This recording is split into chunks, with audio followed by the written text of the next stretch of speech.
Telangana pension లబ్ధిదారులకు నమస్కారం అండి. Welcome back to VG updates YouTube channel. మన తెలంగాణ రాష్ట్ర వ్యాప్తంగా ఎవరైతే పెన్షన్ లబ్ధిదారులు ఉన్నారో వారికి అదిరిపోయే శుభవార్తలను విడుదల చేసిన మన తెలంగాణ రాష్ట్ర ప్రభుత్వం ఇక ఇటువంటి వారందరికీ అదిరిపోయే మంచి శుభవార్తలో పాటుగా ఇక వీరి ఖాతాలలో ఎట్టకేలకు రూ. 4,000 కొత్త పెన్షన్ డబ్బులు, ఇక వీరికైతే ఏకంగా రూ. 6,000 కొత్త పెన్షన్ డబ్బులను మంజూరు చేయబోతున్న మన తెలంగాణ రాష్ట్ర ప్రభుత్వం.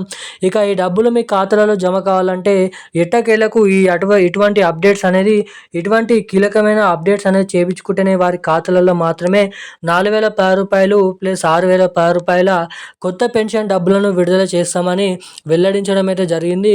మన తెలంగాణ రాష్ట్ర వ్యాప్తంగా చాలామంది అనర్హులను గుర్తించడం అయితే జరిగిందంట.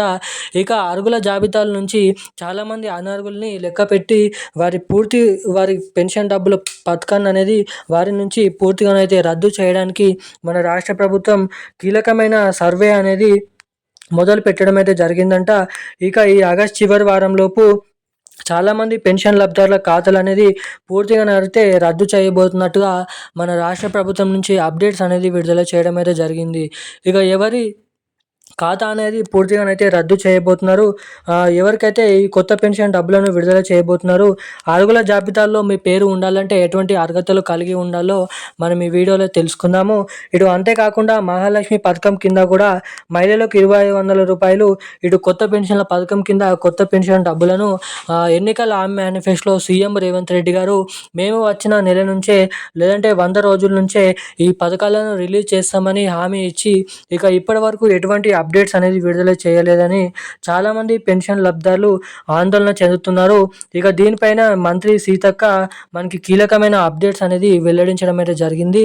ఇక అవేంటో మనం ఈ వీడియోలో ఒకటెనక ఒకటి చూస్తూనైతే వచ్చేద్దాం.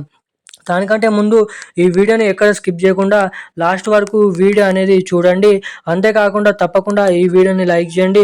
తప్పకుండా మన ఛానల్ని సబ్స్క్రైబ్ చేసుకొని వీలైనంత మందికి ఈ వీడియోని అయితే షేర్ చేయాలని మిమ్మల్ని అయితే కోరుతున్నాను, అడుగుతున్నాను.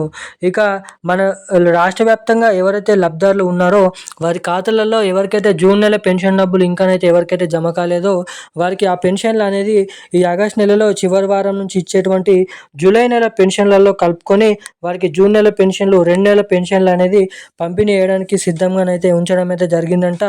ఇక మన రాష్ట్ర వ్యాప్తంగా ఇది ఇలా ఉండగా మనకి ఇటు మహాలక్ష్మి పథకం కింద మనకి మహిళలకు ఎవరైతే రూ. 2,500 కోసం ఎదురు చూస్తున్నారో అదేవిధంగా పెన్షన్ లబ్ధిదారులు ఇటు కొత్త పెన్షన్ల కోసం ఎవరైతే ఎదురు చూస్తున్నారో వారి ఖాతాలలో ఈ 2 పథకాల కింద 2 కొత్త పథకాలు రాబోయే స్థానిక ఎన్నికల సందర్భంగా మన తెలంగాణలో ఈ పథకాలు అయితే ప్రవేశపెట్టనున్నారు. ఇక మన రాష్ట్ర వ్యాప్తంగా ఈ పథకం కింద ప్రతి ఒక్క లబ్ధిదారుల ఖాతాలలో ఈ డబ్బులు జమ కావాలంటే అర్హుల జాబితాలలో మీ పేర్లు ఉండాలంటే తప్పకుండా మీరు నిజమైన లబ్ధిదారులు అయితే అయి ఉండాలి ఒకటి. దాని తర్వాత మీ బ్యాంక్ ఖాతాకి ఈకేవైసీ అదేవిధంగా ఎన్పిసిఐ లింకు అనేది చేయించుకొని ఉండాలి. అదేవిధంగా మీతోటైతే మంచి బ్యాంక్ అకౌంట్ని అయితే మీరైతే ఎన్నుకోండి. అంటే మనకి ఆన్లైన్లో కరెక్ట్గా మినిమం బ్యాలెన్స్తో ఉంటేనే మాత్రమే మీకు ఈ డబ్బులు అనేది మీ ఖాతాలలోనైతే జమ అవుతాయి. ఇక ఎవరైతే అనర్హులుగా గుర్తించబడతారో వారి నుంచి వారి పెన్షన్ పథకం అనేది రికార్డ్ చేయడంతో పాటుగా వారి పెన్షన్ల పథకం నుంచి వారిని పూర్తిగా రద్దు చేయడానికి రాష్ట్ర ప్రభుత్వం అధికారులకు ఫుల్ రూల్స్ అండ్ రెగ్యులేషన్స్ అనేది అంటే ఫుల్ అథారిటీ అనేది ఇవ్వడం అయితే జరిగిందంట. ఇక మనకి రాష్ట్ర వ్యాప్తంగా ఈ జూలై నెల పెన్షన్లు కూడా ఆగస్టు నెల చివరి వారం నుంచి ఇవ్వబోతున్నారు. అవి చూసుకున్నట్లయితే పాత పెన్షన్లు ఏవైతే ఇప్పుడు ఇస్తున్నారో రూ. 2,000, రూ. 4,000 అవే పాత పెన్షన్లు ఈ నెలలోనైతే చివరి వారం నుంచి అయితే పంపిణీ చేయబోతున్నట్టుగా మన రాష్ట్ర ప్రభుత్వం నుంచి అప్డేట్స్ అనేది విడుదల చేయడం అయితే జరిగింది. ఇక ఈ రోజున లేటెస్ట్ న్యూస్ అప్డేట్స్ అయితే ఇవి. ఇలాంటి మరిన్ని అప్డేట్స్ కోసం ఛానల్ని సబ్స్క్రైబ్ చేసుకొని ఉండండి. Thank you guys. జై హింద్.